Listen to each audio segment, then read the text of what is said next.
Виси формирањето на Собраниската комисија за помирување, власт и опозицијата се уште не ги соучиле ставовите во насока на националното помирување за собраниските настани, а спикерот Ала Џафери доправа ќе чека објаснување за иницијативата од 8 пратеници кои засега не поднале ништо.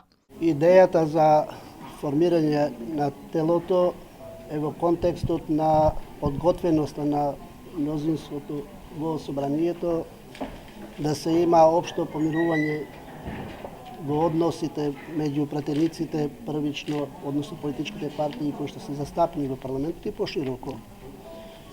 Идејата произлегла од самите пратеници во контекстот на нивната идеја.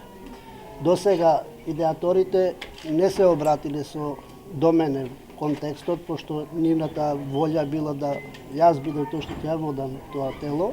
Опозицијската партија вчера децитно и порача на власта дека ако е за вистинско помирување и правда за сите, да го прифати законот за амнестија кој ќе важи за сите инволвирани во собраниските настани. Ставот бил забетониран и не отстапуваат од него. За сега ваквиот предлог се уште не е доставен до собранието. Ќе поднесеме предлог закон за амнестија за сите инволвирани во случувањето за 27 април и власта, доколку е за вистинско помирување и правда за сите, истиот предлог ќе го прифати. Текстот на овој предлог закон ВМРО ДПМН ќе го поднесе на разгледување до сите парламентарни партии. Да си подадеме рака, левата и десната страна во Собраниската галерија и да се помириме за настаните од 27 април.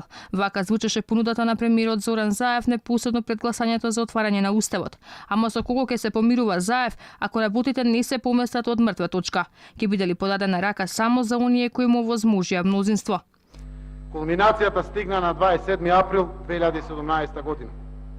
Ке се испоубиевме пред очите на сите. Сликите од крвој стигнаа до сите, на секаде, а поделбите станаа најголеми, се до граѓаните во сите села и градови. Еве прилика да си простиме, да кажеме доста е, да покажеме дека учиме од грешките и дека сме пред се луѓе, браќа и сестри, роднини и пријатели во нашата мала заедничка Македонија. Ајде да почнеме од тој 27 април 2017 година. 8 пратеници на опозицијата кои го притиснаа зеленото копче за отварање на Уставот најавија дека ќе достават иницијатива со која ќе бараат помирувањето најавено од Заев да се спроведе преку комисија, ама засега ниту еден од нив нема поднесено било какво барање, иако беше најавено до крајот на неделава.